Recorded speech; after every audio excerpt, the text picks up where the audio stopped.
Pernah tak anda rasa kekok sangat dalam senyap sampai sanggup cakap apa-apa saja untuk pecahkan kesunyian tu?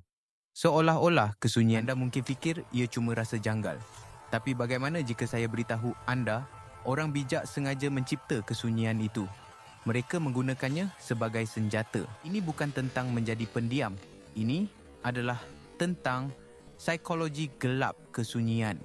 Satu taktik yang digunakan dalam rundingan, pergaduhan dan untuk memanipulasi anda supaya melakukan apa yang mereka mahu. Dan hari ini, kita akan bedah taktik ini. Bukan untuk menjadikan anda seorang manipulator, tetapi untuk melindungi diri anda daripadanya dan mungkin untuk menggunakannya secara beretika. Pertama, kenapa kesunyian begitu berkuasa? Jawapannya mudah. Otak kita benci kekosongan. Otak manusia diprogramkan untuk mencari corak dan makna. Apabila perbualan terhenti, ia mencipta satu vakum sosial. Kekosongan ini membuatkan kita tidak selesa. Kita rasa tertekan untuk mengisinya dengan apa-apa sahaja. Orang yang memecahkan kesunyian dahulu biasanya adalah orang yang paling kurang kuasanya dalam interaksi itu. Mereka menyerahkan maklumat, membuat konsesi atau mendedahkan rasa tidak selamat mereka. Mari kita lihat contoh pertama, rundingan gaji. Anda baru sahaja menyatakan gaji yang anda mahukan. Saya mengharapkan gaji sebanyak RM5,000. Pengurus pengambilan pekerja itu hanya memandang anda. Dia tidak berkata apa-apa. 1 saat berlalu, 2 saat, 3 saat. Jantung anda mula berdegup kencang. Otak anda mula menjerit. Adakah saya minta terlalu banyak? Mungkin saya patut turunkan? Mungkin mereka fikir saya tamak. Lalu anda pun berkata, tapi saya fleksibel, sudah tentu. 4,200 pun boleh dibincangkan. Boom. Anda baru sahaja tewas dalam permainan kesunyian. Pengurus itu tidak menolak. Dia tidak berhujah.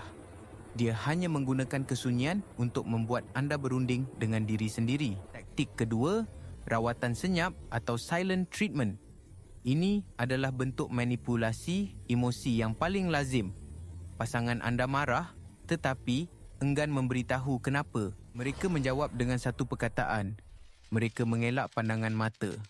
Mereka mencipta satu dinding kesunyian yang dingin. Apa yang berlaku pada anda? Anda mula meneka-neka.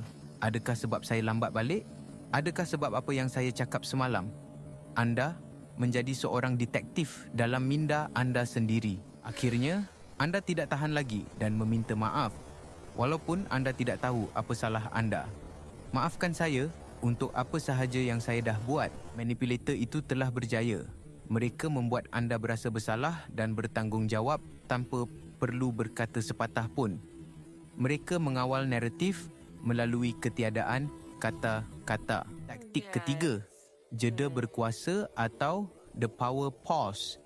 Ini sering digunakan oleh penceramah awam dan pemimpin.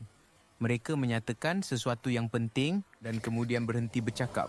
Sepenuhnya senyap. Selama beberapa saat yang terasa seperti selamanya, jeda ini memaksa penonton untuk memproses apa yang baru sahaja dikatakan. Ia memberi berat kepada kata-kata itu. Ia membina ketegangan dan membuatkan ayat seterusnya kedengaran lebih berkesan. Bandingkan, kita perlu berubah sekarang dengan kita perlu berubah jeda 3 saat tim sekarang. Versi kedua mempunyai impak emosi yang jauh lebih besar. Baiklah, sekarang anda tahu taktiknya. Anda telah melihat bagaimana kesunyian boleh menjadi senjata. Jadi, bagaimana kita mempertahankan diri dan bagaimana kita boleh menggunakannya dengan bijak. Peraturan nombor 1. Belajar untuk selesa dengan kesunyian. Jadikan kesunyian sebagai kawan anda, bukan musuh.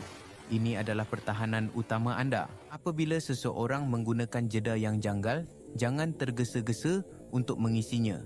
Tarik nafas, kira sehingga 3 dalam hati. Selalunya, orang yang mencipta kesunyian itu akan memecahkannya sendiri jika anda cukup sabar. Peraturan nombor 2, teknik Gemma atau The Echo. Dalam rundingan gaji tadi, apabila pengurus itu diam, apa yang patut anda buat? Jangan tawarkan nombor yang lebih rendah. Sebaliknya, Kembalikan tekanan itu kepadanya.